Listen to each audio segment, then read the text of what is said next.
Is Trump intentionally destabilizing the US market in order to force the Fed to cut rates? Some people think so, because if stocks slide far enough, the Fed might step in with a rate cut, making it cheaper to refinance the government's massive debt load. Strategic move or messy timing? Let's dig in. Think about this. Many of us refinanced our mortgage rates back in 2020 when rates were super low, like 2.75%. The US government did the exact same thing, reissued debt at low interest rates. But unlike our 30-year mortgages, most government debt matures every 3 to 5 years. That means Uncle Sam has to roll it over regularly. And in 2025, the tab is huge. This year, $7 to $9 trillion of US debt is coming due. To cover that, the government has to issue new debt, just like refinancing a giant loan. But here's the problem. A lot of that old debt is locked in at a 1 or 2% interest rate. Now rates are closer to 5%. So refinancing isn't just routine this year. It's way more expensive. To put it into perspective, rolling over $7 trillion at rates today could add more than $200 billion a year in interest costs. Additionally, with nearly a third of US debt maturing within 12 months, the Treasury needs a lot of buyers. If investors hesitate or demand higher yields, borrowing costs climb. It's called rollover risk, and it's a big deal. It's also why the administration blinked last week when countries like Japan and China started selling their treasuries. We need them as buyers to keep the rate low. Now let's talk about tariffs.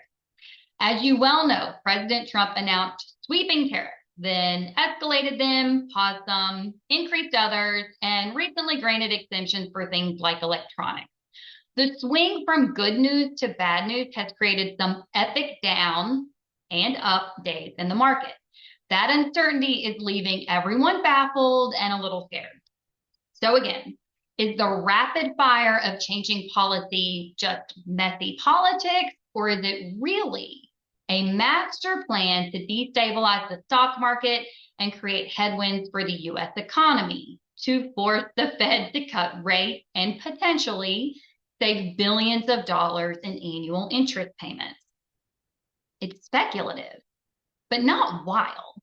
It's a risky game, but arguably one he's willing to play.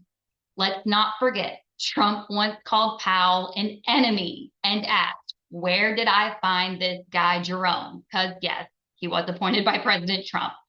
The two have a history, and this wouldn't be the first time Trump used stock market pressure to try to steer Fed policy. In October of 2018, amid a sharp decline in the stock market, Trump intensified his criticism, calling the Fed crazy and loco for continuing with rate increases.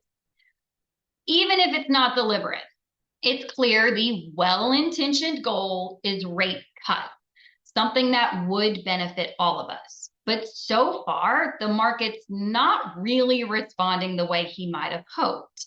The Federal Reserve has held rates steady at 4.25 to 4.5% and had previously projected 2 rate cuts this year.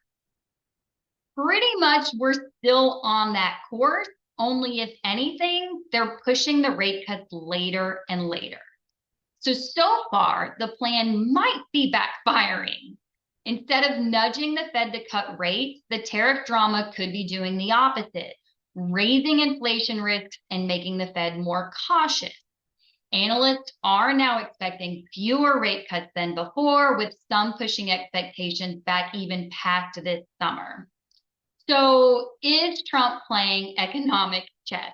Maybe, but deliberate or not, it's all happening as the US hits a debt maturity wall that affects everything: interest rates, market stability, the economy, and your 401k. So the next time you hear debt tsunami or refinancing crunch, you'll know it's not just DC drama, it's real and it's rolling in. That's it for this week. This is Jeannie, the 401k lady.